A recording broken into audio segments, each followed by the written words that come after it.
September 18, 1944. 0530 hours. Arracourt, Lorraine, France. Oberleutnant Hans Schmidt pressed his eye against the periscope of his Panther WSFG, the most lethal medium tank in the German arsenal. Frost clung to the viewport. 32 degrees Fahrenheit.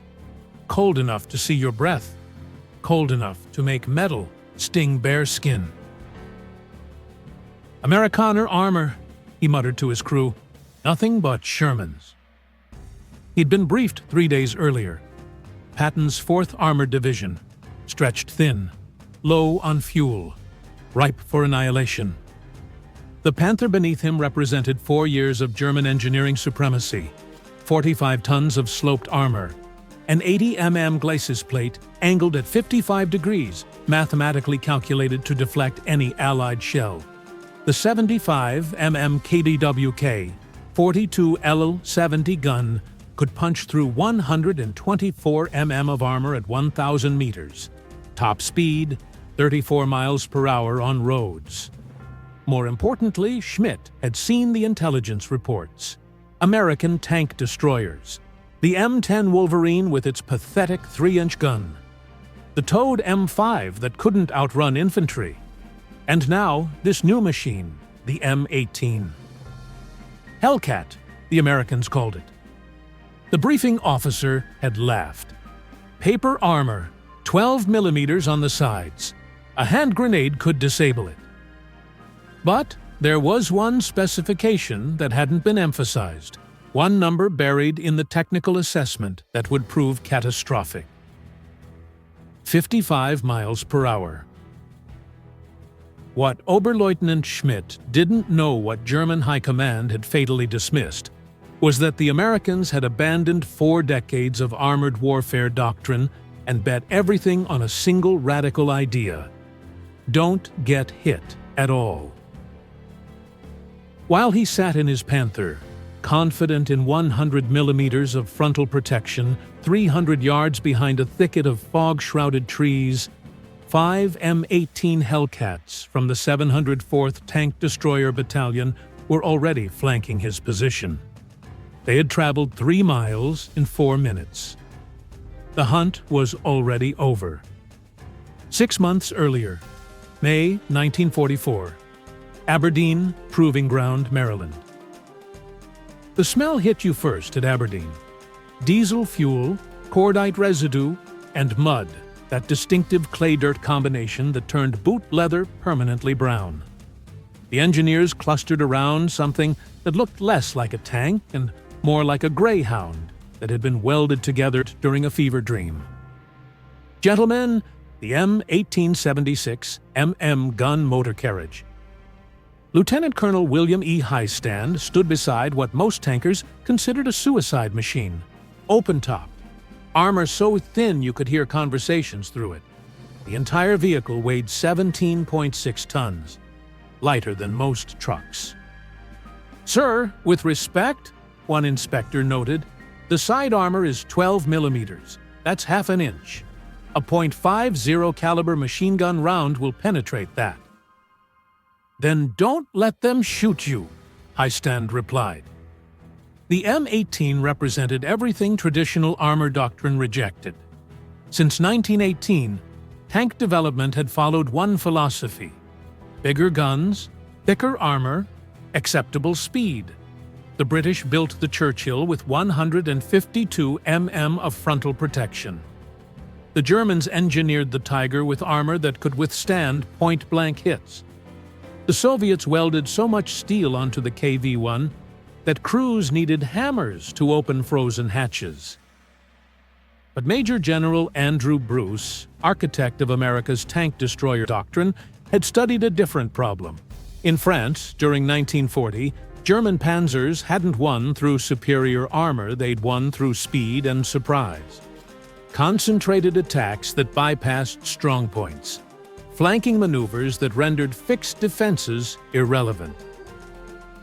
Speed is armor, Bruce insisted. The procurement board remained unconvinced. Traditional tankers wanted the M36 Jackson with its 90 mm gun and respectable armor. Even American crews preferred the M10 Wolverine slower, but survivable. The M18's specifications seemed suicidal. Hull armor, 12.7 mm sides, 25.4 mm front, barely enough to stop rifle rounds. Turret armor, 25 mm maximum. Crew protection, open-topped turret, leaving 5 men exposed to artillery. Small arms, grenades. Ground pressure, so light it could cross bridges posted as tank unsafe. Engine, Wright Continental, R975. C4 radial, 460 horsepower, pushing 17.6 tons. Power-to-weight ratio, 26.1 HP/ton, unheard of for tracked vehicles. But that engine, that torque-matic transmission with its 5 forward speeds. On May 27, 1944, engineers fitted the M18 with special Grouser tracks and ran it around a banked test circuit. The speedometer needle climbed. 45, 50, 60, 65. It topped out at 74 miles per hour. No tracked combat vehicle in history had moved that fast. Tank crews who witnessed the test reported it looked unnatural. Something about watching 17 tons of steel corner at highway speeds violated mechanical instincts. The centrifugal force on the banked turn peeled rubber seals off the road wheels. But on standard roads with standard tracks, the M18 could sustain 55 miles per hour for extended periods. Off-road, it maintained 35 miles per hour through terrain that reduced Shermans to crawling. The crews selected for M18 training at Camp Hood, Texas, learned immediately they weren't tankers. They were ambush hunters. Private First Class Lou Gruntz, assigned to C Company, 704th Tank Destroyer Battalion, recorded in his diary, "They're teaching us to fight like cavalry, hit and run, shoot and scoot, stay alive by staying unpredictable." Training doctrine emphasized 3 principles. Never engage frontally, never remain stationary after firing, never travel roads the enemy expects. Each M18 carried 45 rounds of 76 mm ammunition. The M62 armor-piercing shell could penetrate 92 mm of armor at 1,000 yards, enough to kill a Panther from the side, a Tiger from the rear, any Panzer IV from any angle. But the gun wasn't the weapon. The speed was the weapon. September 1944. The 704th Tank Destroyer Battalion shipped to France as part of Patton's Third Army. They landed at Utah Beach 7 weeks after D-Day, drove their M18S down the ramp, and immediately noticed something. French roads were smooth. American roads in Texas had been dirt, gravel, or packed clay. French highways built by Napoleon, maintained by Germans, were paved. The M18S didn't just move fast. They moved whisper quiet at speed. Their radial engines surprisingly muted compared to the diesel roar of Sherman's. Staff Sergeant James Leiper, commanding an M18 nicknamed Annapolis, told a reporter, "We could be doing 40 miles per hour and hear the German tanks before they heard us. That big Maybach engine in the Panther sounds like a freight train. Ours sounded like a sports car." But the real advantage wasn't mechanical. It was psychological. The German Panzer doctrine since 1939 had relied on one assumption. Tank battles happened at predictable speeds. You maneuvered, you engaged, you repositioned. A Panther traveling at the 28 miles per hour on roads could reposition to meet threats within a predictable time frame. Flanking maneuvers took minutes. Retreating units could be pursued and destroyed because everyone moved at comparable speeds. The M18 broke those assumptions. When Hellcat crews engaged, they operated on a different clock. 3 minutes to flank a position that should take 12. 60 seconds to retreat before counter-battery fire arrived. The ability to be 3 miles away before the enemy even confirmed the direction of the attack. German tank commanders had trained for years in the art of armored warfare. They understood firing solutions, armor angles, tactical positioning. But they'd never trained to fight ghosts. September 15, 1944. Outside Luneville, France. First contact. The 704th C Company had been attached to Combat Command A of the 4th Armored Division, screening the southern approach to Patton's thrust toward the German border. Intelligence reported German armor in the vicinity. Panthers, probably. Maybe Tigers. Platoon leader, First Lieutenant Edwin Leiper. No relation to James, positioned his 4 M18s in a tree line 800 yards from a crossroads. Classic ambush doctrine. Concealment, clear lines of fire, multiple retreat routes. At 14:35 hours, the Germans arrived. 5 Panther OUSFGs, 45 tons each. The afternoon sun caught their Zimmerit anti-magnetic paste coating, giving the tanks a rough, sculptural quality. They moved in column formation down the road, buttoned up, confident. Why shouldn't they be? This was the Panther, the tank that had terrorized Soviet armor at Kursk, that had humiliated British Cromwells in Normandy. American tankers had nicknamed it the Hitler Special. Intelligence assessments classified it as superior to any Allied tank in Europe. The lead Panther was 200 meters from the crossroads when Leiper gave the order. Fire. The M18's 76 mm gun cracked. Not the heavy boom of a 90 mm, but a sharp, precise sound. The M62 armor-piercing round struck the lead Panther's turret ring at 2,600 feet per second. The weakest point in the German tank's design, the junction where turret met hull. The Panther slewed sideways, smoke pouring from hatches. Before the German crews could react, before they could identify the firing position, the M18s were moving. Reverse gear, 20 miles per hour backward through the trees, repositioning 400 yards south. 45 seconds elapsed.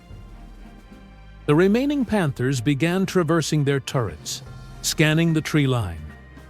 German doctrine called for immediate suppressive fire into suspected positions, followed by careful advance with infantry support. But the M18s were already gone. And they weren't retreating. 2 Hellcats flanked right, pushing through an apple orchard at 35 miles per hour. The other 2 circled left, using a ravine the Germans had dismissed as impassable to armor. In 3 minutes, they'd created a 120-degree arc around the German position. The Panthers, built for frontal engagement, had 100 mm of armor protecting their front.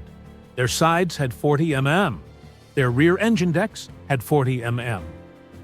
At 14:38 hours, the 4 M18s opened fire simultaneously from 3 directions. It wasn't a battle. It was an execution. The second Panther took a round through the engine compartment. The Maybach HL-230 engine, fed by 730 liters of gasoline, detonated with a pressure wave that blew the rear hatches off. The third Panther, attempting to traverse its turret to meet the new threat, exposed its side to the northern M18s. 2 rounds penetrated. The 4th Panther's commander, realizing the tactical situation had become untenable, attempted to reverse. The M18s were faster in reverse than the Panther was going forward. The engagement lasted 4 minutes. 4 Panthers destroyed. 1 escaped, trailing smoke. 0 American casualties. The surviving Panther commander, captured 3 days later near Metz, told interrogators, "I thought there were 15 or 20 of them. They were everywhere at once. How do you fight something you cannot see? But speed alone didn't explain the M18's effectiveness. German High Command had actually anticipated fast American armor. Intelligence reports from Tunisia in 1943 had noted the M3 grants decent mobility. British Cromwells could manage 40 miles per hour. What the Germans hadn't anticipated was the tactical doctrine that came with the speed. Traditional armored warfare since World War I had emphasized positional superiority. You secured the high ground, established firing positions, controlled choke points. Tank destroyers in German doctrine, represented by the German Panzer series, were defensive weapons. You positioned them in ambush, engaged the enemy, and held ground. The M18 rejected this entirely. American tank destroyer doctrine, developed by Andrew Bruce and refined by units like the 704th, treated each Hellcat as an independent hunting system, not a defensive position, a predator.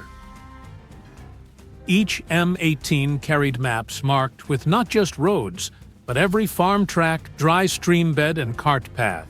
Crews memorized terrain within their sector where cover existed, where clear sight lines ran, where boggy ground would slow heavier tanks. Staff Sergeant Joseph Bowman, commanding BABE, recorded his tactical principles. 1. Never fire more than twice from the same position. 2.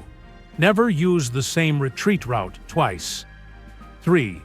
Speed beats armor every single time. 4. Make them think there's more of you than there are. 5. If they're looking for you, you're already somewhere else. The genius lay in exploiting the time differential. A Panther, once fired upon, needed approximately 30 seconds to traverse its turret to the threat axis, identify the target, compute a firing solution, and return fire. 30 seconds. Shots. In 30 seconds, an M18 traveling at 40 miles per hour covered 1,760 feet, well over a quarter mile. In 30 seconds, the Hellcat could be behind a hill, around a building, concealed in a tree line. And this is what terrified German tankers in 30 seconds, the M18 could have circled behind you. The Panther's commander, buttoned up inside his tank, had limited visibility, 3 periscopes providing maybe 120 degrees of vision. The gunner's optic offered a narrow field of view. To scan for threats, the entire turret had to traverse. Meanwhile, the M18's open-topped turret, which seemed like a fatal vulnerability, provided the commander with 360-degree vision. Standing upright, exposed to small arms fire, American tank destroyer commanders could spot threats, opportunities, and retreat routes simultaneously. The trade-off seemed insane. Sacrifice protection for awareness. But in practice, it meant M18 crews saw German tanks before German crews saw them. And in armored warfare, the side that shoots first usually wins. September 19, 1944. The pattern repeated. German 113th Panzer Brigade, reinforced with the 2111th Panzer Grenadier Regiment, launched a coordinated attack on American positions near Arracourt. The assault force included 43 Panther tanks, 14 Panzer IVs, and supporting infantry. The 704th Tank Destroyer Battalion had 36 M18s. German operational planning assumed a straightforward engagement. Panthers would suppress American positions with superior 75 mm guns. Infantry would clear strongpoints. The attack would restore German control of the Moselle crossings. What they encountered instead was a fighting doctrine they had no framework to understand. The M18s didn't defend positions. They created killing zones. Using speed and terrain knowledge, Hellcat crews established not lines of defense, but webs of interlocking ambush sites. A German column would advance down a road, meet no resistance, push forward, and then discover M18s had positioned behind them, cutting off retreat. Or Panthers would attempt to flank what appeared to be a lone Hellcat, only to discover 3 more had flanked the flanking force. By 1600 hours on September 19th, the 113th Panzer Brigade had lost 15 Panthers. American losses: 3 Shermans, 0 tank destroyers. German after-action reports struggled to explain the outcome. Enemy tank destroyer forces appear significantly larger than estimated. Mobility superior to expectations. Recommend heavy artillery preparation before armor advance. But the American forces weren't larger. They were just faster. And they were about to demonstrate something even more devastating. September the 19th, 1944. 1820 hours, 3 kilometers east of Arracourt. Oberstleutnant Franz Bake commanded the 2113th Panzer Grenadier Regiment, a veteran unit that had fought from Stalingrad to Normandy. He'd survived 2 years on the Eastern Front, where he'd learned that speed kills and hesitation ends you.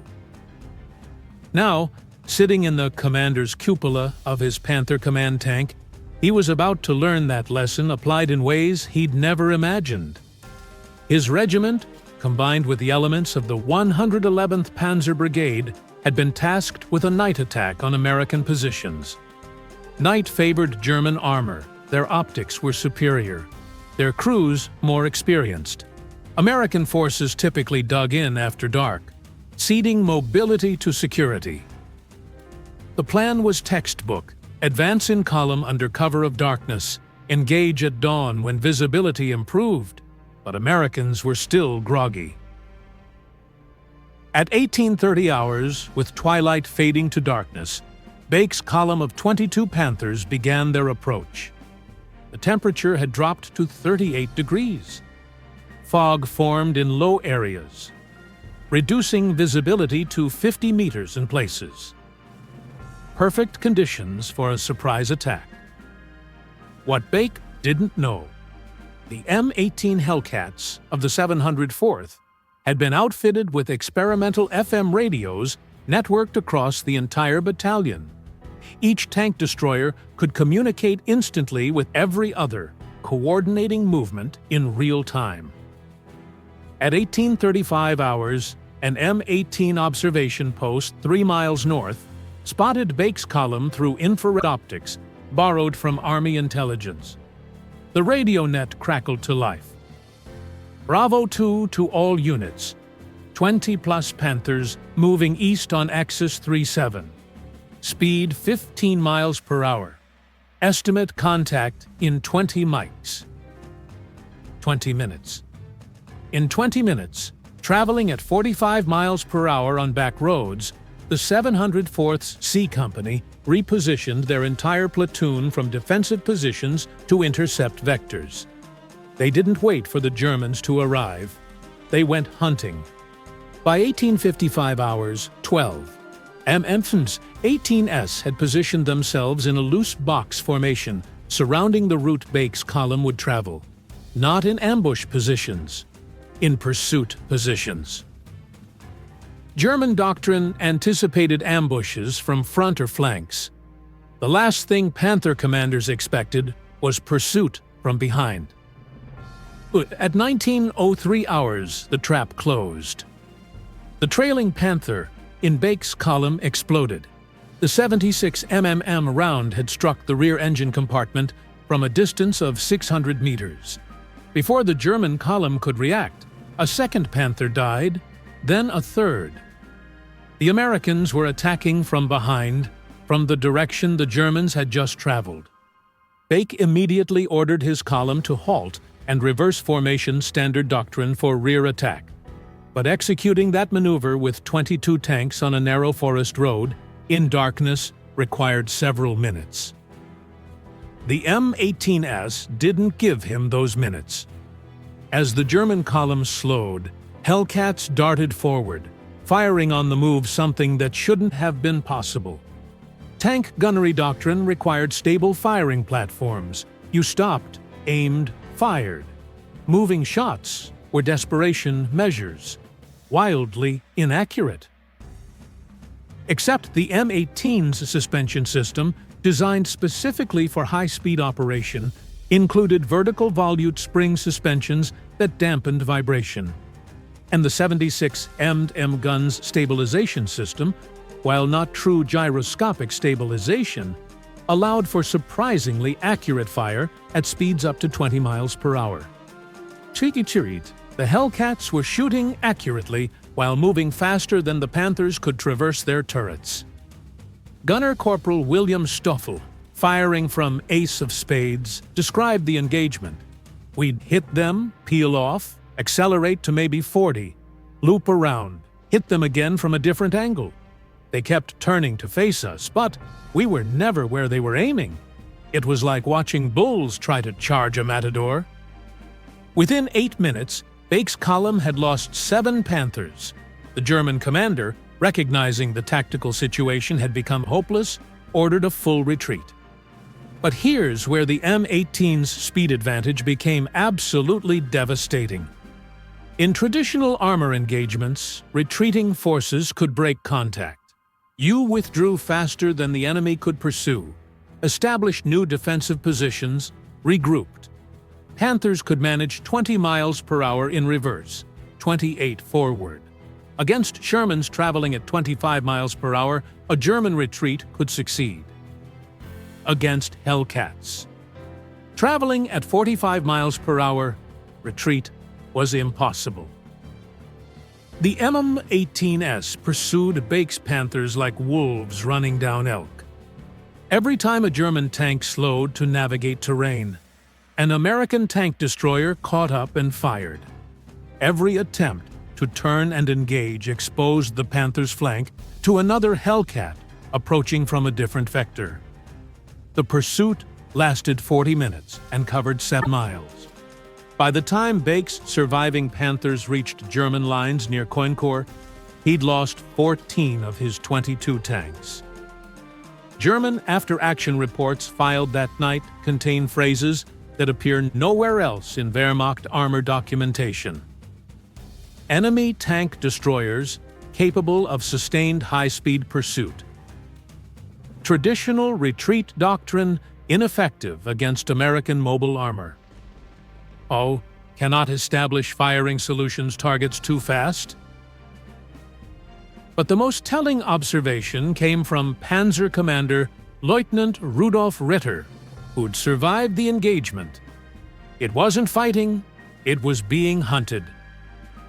September 20th, 1944. German 5th Panzer Army Headquarters, Nancy. General der Panzertruppen Hasso von Manteuffel reviewed casualty reports with growing disbelief. In 3 days of fighting around Arracourt, his forces had lost 43 Panthers, 18 Panzer IVs, and 7 Tigers.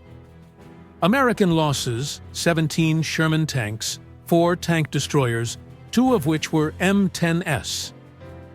The kill ratio was catastrophic. German armor doctrine relied on qualitative superiority, each German tank worth 3 or 4 Allied machines. These numbers showed the opposite.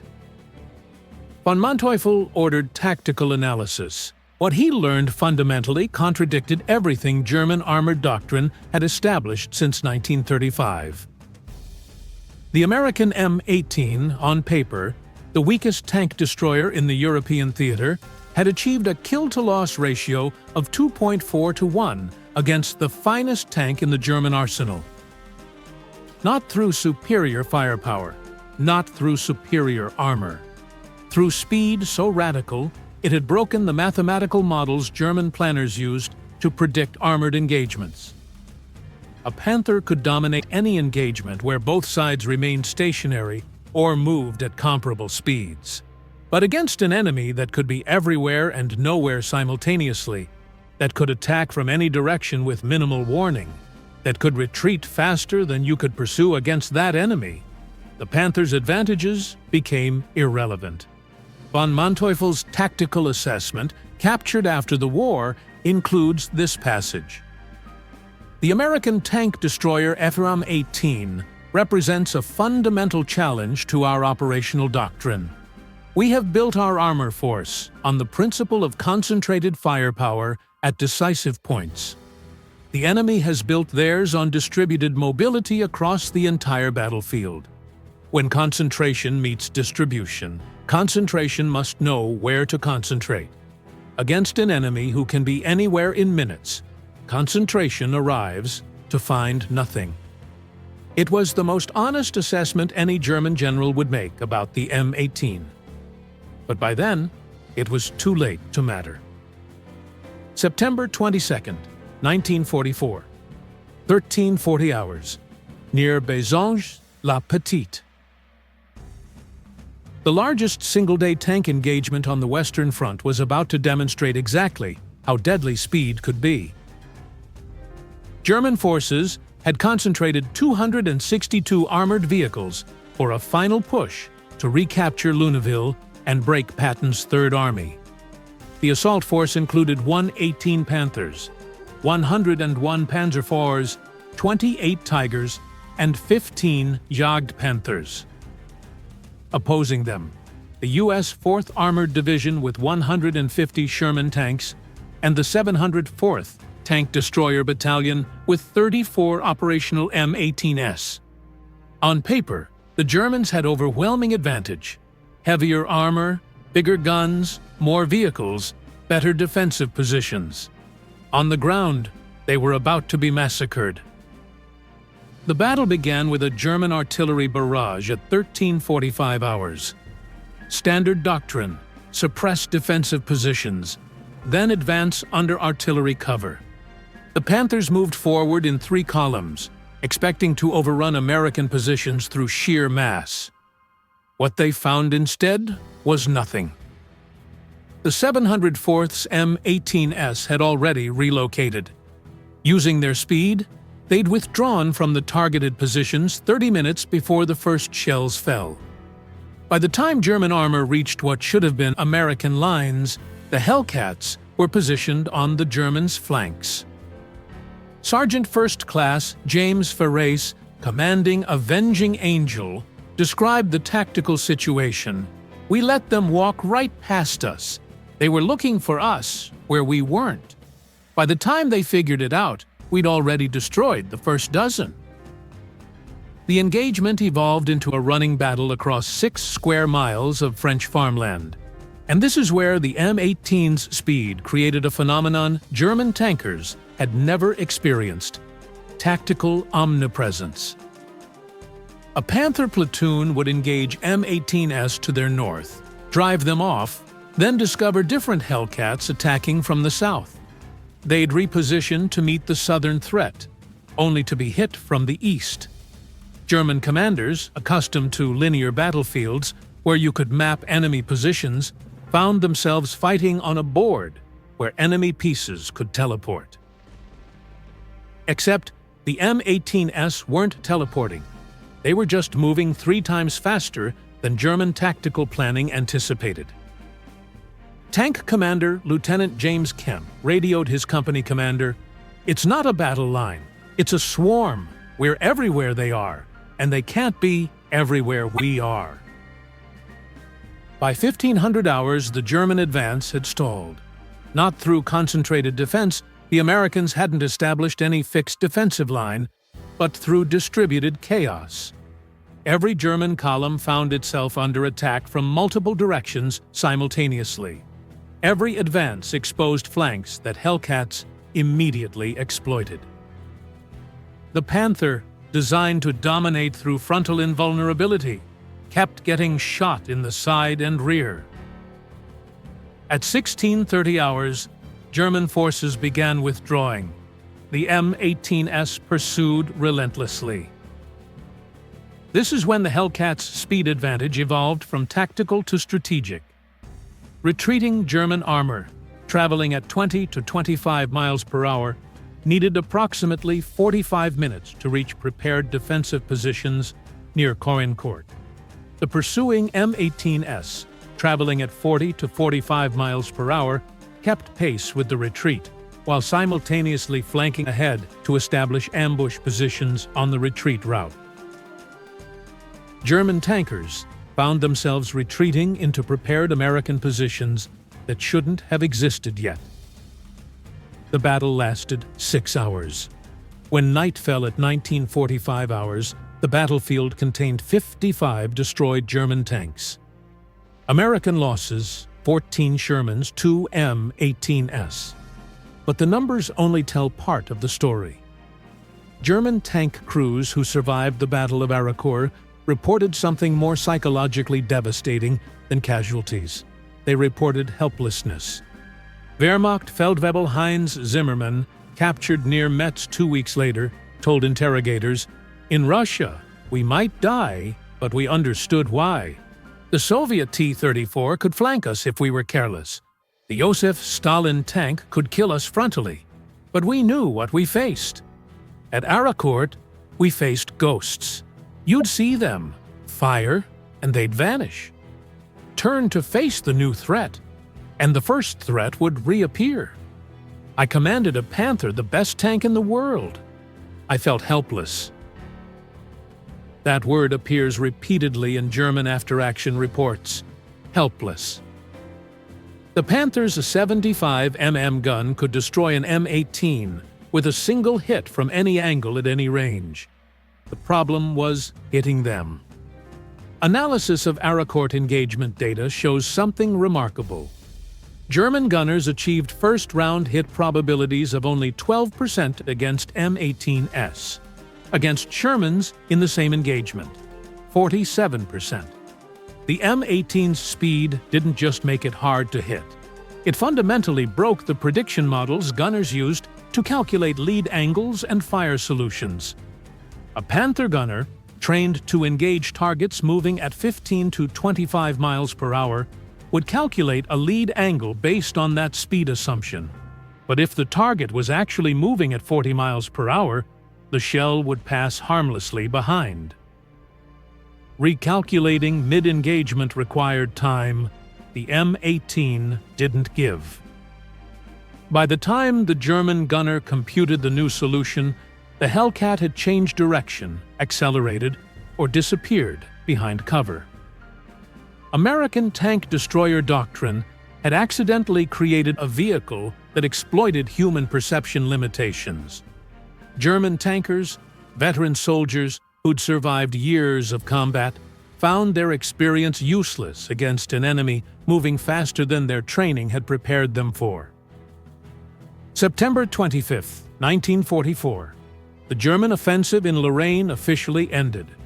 Total German losses for the 7-day battle: 118 Panthers destroyed or disabled, 101 Panzer IVs destroyed or disabled, 28 Tigers destroyed or disabled, 122 Jagd Panzers and assault guns destroyed or disabled, 22 total, 341 armored vehicles seated, 700 personnel killed, 300 wounded, 200 captured.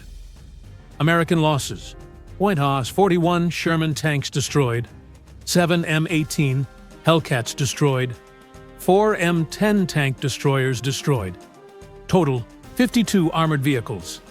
The kill ratio 6.5 to 1 in favor of American forces. The M18 Hellcat individually had achieved a kill ratio of 24 to 1 at Arracourt. But here's what the numbers don't capture: the strategic impact. The 5th Panzer Army never recovered from Arracourt. The Panthers, Tigers, and Jagd Panthers lost there represented irreplaceable vehicles. By September 1944, German tank production was already declining under Allied bombing.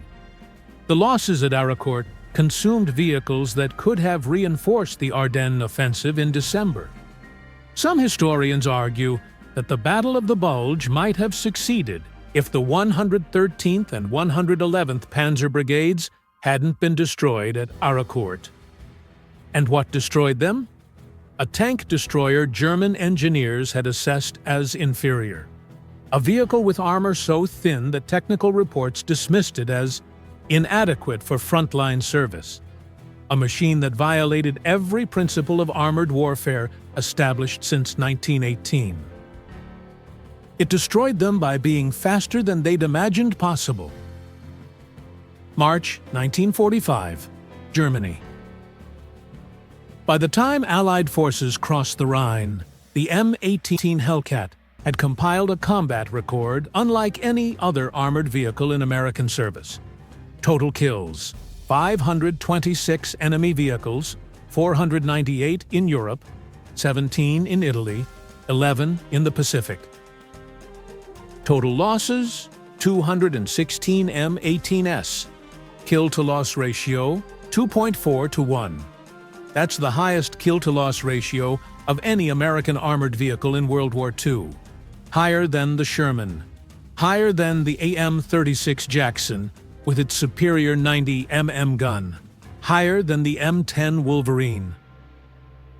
The vehicle that seemed suicidal on paper had proven deadlier than anything with proper armor.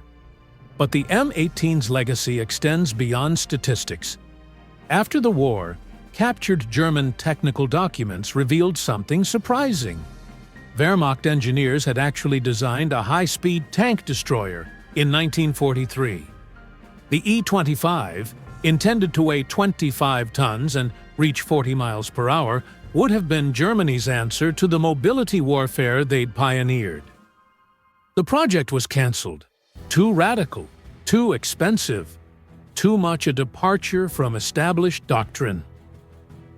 German armored warfare had pioneered blitzkrieg speed as a strategic weapon, but when it came to tactical speed, they'd remained conservative. The assumption that armor must withstand hits, that protection preceded mobility, that you won through superiority at the point of contact. The Americans, arriving late to armor development, looked at the problem differently. They asked, what if you don't get hit at all? The M18 answered that question at 55 miles per hour. Veterans of the 704th Tank Destroyer Battalion held reunions for decades after the war. They'd brag about their kill ratios, share stories of impossible pursuits and lucky escapes, and argue about who'd actually destroyed which Panther. But invariably, conversations would return to one thing: the speed. Sergeant Lou Gruntz, interviewed in 1987. We were kids. Most of us had never been in combat before July 44. We were driving this thing that looked like it would fall apart if you sneezed on it. But once you felt that acceleration, once you realized you could outrun anything they had, it changed how you thought about fighting. We weren't going to out-armor them. We weren't going to outgun them. But we could absolutely outrun them, and that turned out to be enough.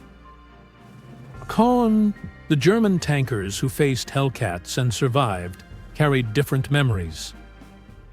Rudolf Ritter, the Panzer commander who'd described the Arracourt engagement as being hunted, emigrated to Argentina after the war.